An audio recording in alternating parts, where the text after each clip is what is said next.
ഭിക്ഷാടന സമരം. ഈ ഭിക്ഷാടന സമരം യഥാർത്ഥത്തിൽ പ്രതിനിധാനം ചെയ്യുന്നത് കേരളീയ പൊതുസമൂഹത്തിന്റെ പൊതുജീവികളായി തന്നെയാണ്. യാതൊരു നിവൃത്തിയുമില്ലാത്ത ആളുകൾ 435 രൂപ, 735 രൂപ, 785 രൂപ, 800 രൂപയൊക്കെ പെൻഷനായി ലഭിക്കുന്ന, പെൻഷന് യാതൊരു ഉറപ്പുമില്ലാത്ത ഒരു വിഭാഗം ജീവനക്കാരായിരുന്നു വിരമിച്ചവർ.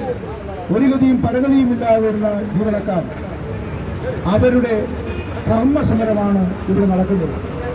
യഥാർത്ഥത്തിൽ ഒരു അവകാശവും ഒരു നിയമവും പാലിക്കപ്പെടാത്ത ഒരു രാജ്യം, അടിസ്ഥാനപരമായി തൊഴിലാളികൾക്ക് ലഭ്യമാക്കേണ്ട ഗ്രാറ്റുവിറ്റി പോലും ലഭ്യമാക്കാത്ത ഒരു ഭരണ സംവിധാനം നിലനിൽക്കുന്ന നാട് കേരളത്തിലാകട്ടെ. പങ്കാളിത്ത പെൻഷൻകാരന് ഒന്നും കൊടുക്കില്ല എന്ന് പറയുന്ന ധാർഷ്ട്യം നിറഞ്ഞ ഭരണാധികാരികളുടെ ഉത്തരവുകൾ അനുദിനം പുറത്തു വന്നുകൊണ്ടിരിക്കുന്ന ഒരു സാഹചര്യം. 8.25 വർഷം മുമ്പ് 2016 ഏപ്രിൽ മാസത്തിൽ പ്രഖ്യാപിച്ചതാണ് പങ്കാളിത്ത പെൻഷൻകാരുടെ ആ പങ്കാളിത്ത പെൻഷൻ പദ്ധതി പിൻവലിച്ച് സ്റ്റാറ്റ്യൂട്ടറി പെൻഷൻ പദ്ധതി പുനഃസ്ഥാപിക്കുന്നു. അങ്ങനെ വാഗ്ദാനം ചെയ്ത അധികാരത്തിൽ വന്ന കേരളത്തിലെ ഇടതുപക്ഷ ജനാധിപത്യ സർക്കാർ പക്ഷേ ആ വാഗ്ദാനം പാലിക്കുന്നതിൽ ഒരു ചെറുവിരൽ പോലും മുന്നോട്ട് കൊണ്ടുപോകുവാനോ എനക്കുവാനോ കഴിയാതെ യാതൊരുവിധ തട്ടുവീഴ്ചയുമില്ലാതെ പറഞ്ഞ വാക്കിന് യാതൊരു വിലയും കൽപ്പിക്കാതെ പങ്കാളിത്ത പെൻഷൻ പദ്ധതിയെ കുറിച്ച് ഇന്നും പഠിച്ചുകൊണ്ടിരിക്കുന്ന ഒരു സർക്കാർ. ഒരു പഠനം കഴിയുമ്പോൾ അടുത്ത പഠനം.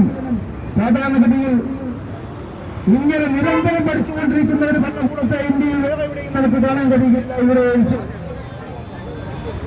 ആ രീതിയിൽ എത്രമാത്രം ജീവനക്കാരനെ വിട്ടിട്ടാണ് പങ്കാളിത്ത പെൻഷൻകാരനെ വിട്ടിട്ടാണ് അതിന്റെ അങ്ങേയറ്റം ക്ഷമയുടെ നെല്ലിപ്പടകയാണ് ഈ വിഭാഗം ജീവനക്കാർ കണ്ടിരിക്കുന്നത്.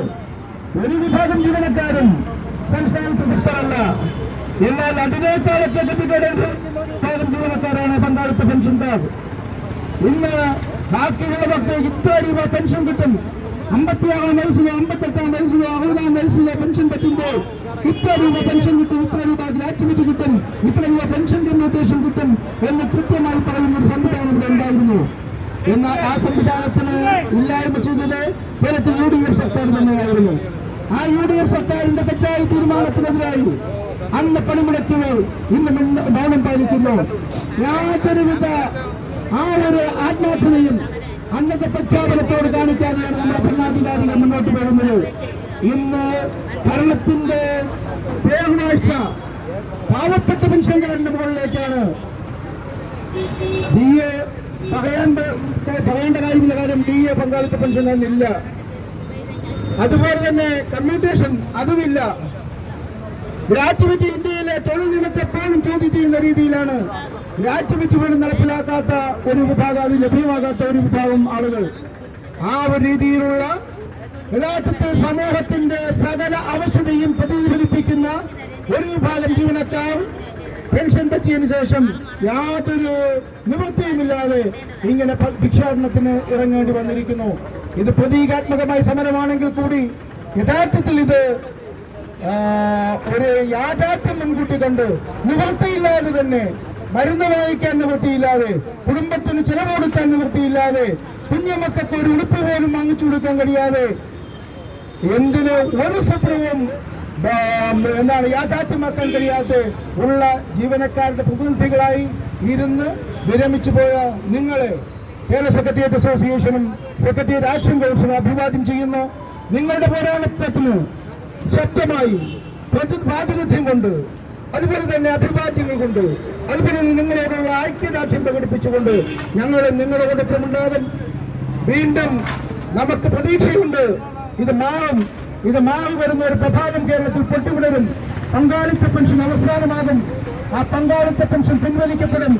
നമുക്ക് മിനിമം പെൻഷൻ ഉറപ്പുവരുത്തുന്ന ഒരു കാലഘട്ടം ഉണ്ടാകും എന്ന് മാത്രം പറഞ്ഞുകൊണ്ട്, അതിനായി കൂട്ടായി പ്രയത്നിക്കാമെന്ന് മാത്രം പറഞ്ഞുകൊണ്ട് ഈ സമരത്തിന് ഔപചാരികമായ ഉദ്ഘാടനം നിർവഹിക്കുന്നു. നന്ദി, നമസ്കാരം.